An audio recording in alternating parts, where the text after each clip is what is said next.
Assalamualaikum warahmatullahi wabarakatuh. Sebelumnya perkenalkan, nama saya Hafiz Ramadan dari kelas 11 PS4 absen 10, dan di sini saya akan mempresentasikan revolusi sosial di Indonesia. Munculnya berbagai pergolakan sosial di Indonesia. Contohnya pertama, peristiwa 3 daerah, kedua munculnya laskar di ibu kota, dan revolusi di Sumatera Timur.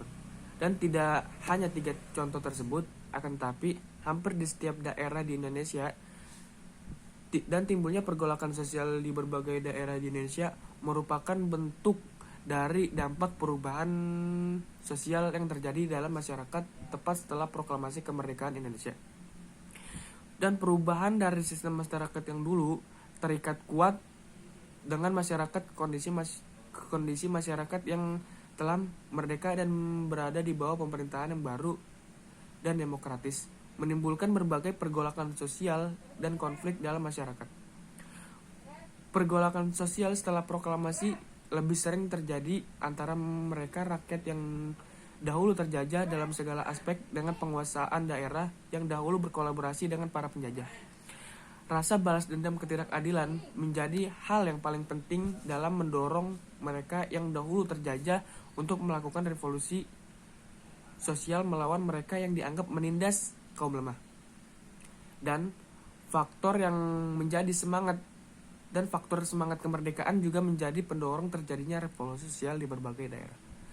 Lamban dan enggannya para pejabat daerah dan pemerintahan daerah dalam mendukung proklamasi menjadikan rakyat pendukung proklamasi kehabisan kesabaran dan melakukan pergerakan secara fisik dan mendorong para pejabat dan pemerintahan daerah mendukung kemerdekaan.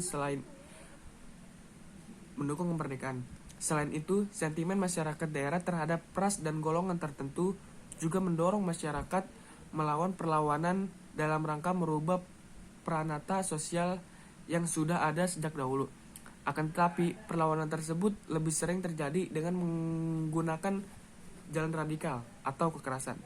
Revolusi sosial dipandang sebagai bentuk dari citra buruk dari bangsa Indonesia oleh para pemimpin bangsa pada saat itu. Karena pada saat setelah proklamasi, para tokoh bangsa seperti Soekarno, Muhammad Hatta, dan Haji Agus Salim sedang mengupayakan diplomasi dengan pihak barat agar mendukung kemerdekaan Indonesia. Dan tepat pada Perang Dunia II berakhir, sekutu yang diwakili Inggris datang ke Indonesia untuk mengambil tawanan Jepang dan tentara Jepang. Oleh karena itu, pemimpin bangsa pada saat itu berupaya membuat sekutu memandang baik citra orang Indonesia. Akan tetapi, keadaan sekutu kian memperparah situasi sosial dalam masyarakat karena kedatangan sekutu juga diikuti oleh Nika yang berusaha mengambil alih kendali di Hindia Belanda. Hal ini menjadikan kondisi sosial di Indonesia kian memanas dan kacau. Jadi kesimpulannya ialah revolusi sosial sudah menjadi salah satu aspek historis dalam sejarah kemerdekaan yang memiliki pengaruh sampai sekarang. Dan tanpa adanya revolusi sosial, mungkin tidak akan terciptanya negara yang satu suara dalam mendukung kemerdekaan.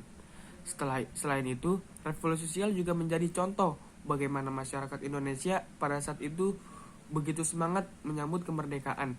Namun, revolusi sosial juga menjadi interpretasi bagaimana masyarakat Indonesia sangat mudah terprovokasi dan bertindak liar di luar komando. Sehingga revolusi sosial merupakan salah satu bukti bagaimana proses dinamika yang telah membudidaya dalam masyarakat. Cukup sekian dari saya, kurang lebihnya mohon maaf. Wabillahi taufiq wal hidayah. Wassalamualaikum warahmatullahi wabarakatuh.